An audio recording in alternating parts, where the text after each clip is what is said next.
Hey everyone, welcome back to the channel. Today, I'm gonna show you how to download songs from Spotify. Spotify is one of the most popular music streaming services and offers a library of several million songs. It also doubles as a podcast hub, making it a go-to app for audio entertainment.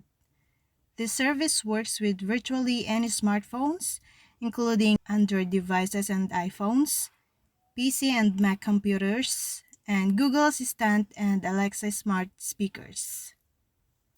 While Spotify is an online-based platform, it offers the option to download songs locally and play them offline. This feature is particularly interesting when traveling, whether you're on a plane or camping in an area that doesn't have cell coverage.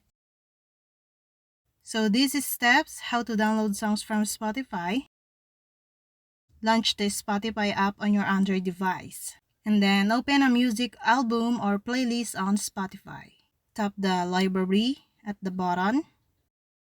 And then select an artist. But I choose Ariana Grande.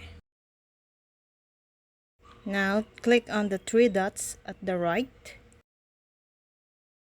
And select Add to Playlist. Then from here, give your playlist a name. I will type on My Downloaded. And then click Create. Then you can check the download progress from the same menu. To check your music, click on the library. As you can see, my download is on the top. Your downloaded songs are ready to use on Spotify. So note, you can also download individually. To do this, add the song to a playlist or like it. Then tap the download button as shown above for your playlist or your likes. And that's all. I hope this video helped you guys. For more videos, subscribe to our YouTube channel. Thank you for watching. See you again.